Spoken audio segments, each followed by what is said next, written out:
6-7 வருஷமாக எனக்கு உட்கார முடியாது, அதிக நேரம் நிற்க முடியாது, நான் படுத்துருவேன். என் பிள்ளைகள் என் முதுகை அப்படி அழுத்தும் போது L4 L6 எனக்கு வீங்கி இருக்கும் முதுகெலும்.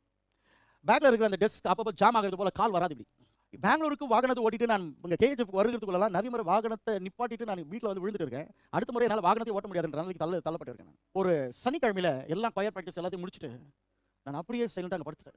எனக்கு அதுக்கு மேலே இந்த கால் வராது போல ஒரு சூழ்நிலை. இந்த ஸ்டெப்ஸே என்னால் ஏற முடியல. நான் உள்ள போய் பார்த்துட்டு பாஸ்டமா சொன்னாங்கம்மா, நித்யா வந்துருக்கான், கிஷோர் இருக்கான், பசங்க மனோஜ் எல்லாம் இருக்கான். உடனே நீங்கள் என்ன பண்ணிடு, ஹாஸ்பிட்டலுக்கு பசங்களுக்கு சொல்லி நான் உங்களுக்கு கொண்டு போயிட்டு சொல்கிறேன், தயவுசெய்து நீ பார்த்துக்க, என்ன டாக்டருங்க பார்க்கட்டும். எனக்கு ஒரே ஒரு பயம் என்னன்னா, டாக்டருங்க கொண்டு போனால் என்ன அட்மிட் பண்ணிடுவாங்க, அந்த கண்டிஷனில் இருக்கிறேன், விட மாட்டாங்க. அட்மிட் பண்ணிட்டாங்கல்ல, நான் சண்டே மிஸ் பண்ணிடுவேன். ஆண்டவரே இந்த சண்டே மட்டும் நிற்க எனக்கு பலனை தாங்கிட்டு நான் பாஸ்டமாக்கு சொல்லிட்டு உள்ள நான் படுத்துட்டேன். இரவு 11 மணி இருக்கும். பாஸ்டமா எதுவுமே நான் டிஸ்டர்ப் பண்ணல. 11 மணிக்கு வாங்க உங்கள் இடத்துல வந்து படுத்துங்கன்னு ஜஸ்ட் சொன்னாங்க.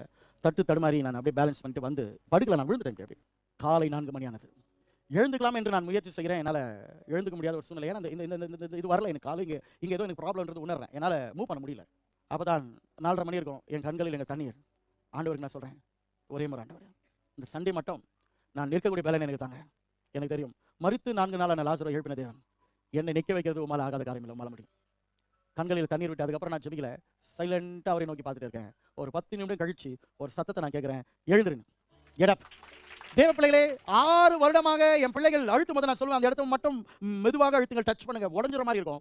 என் மக சொல்லுவாங்க, இந்த தம்பரில் அழுத்துற பிள்ளைங்க, டேடி அங்கே வீங்கி இருக்குன்னு. 6 வருடமா இருக்கிற பிரச்சனை இது நடந்து ஏறக்குறைய 9 மாதமாவது. இன்றும் கூட எனக்கு ஒரு பிரச்சனை இல்லை. ஏறக்குறைய 4 இருந்து 5 6 மணி நேரம் நிற்கிறேன். நான் நின்று 3 ஆராதனைகளை பிரசாரம் பண்ணுகிறேன். ஃபெய்த்.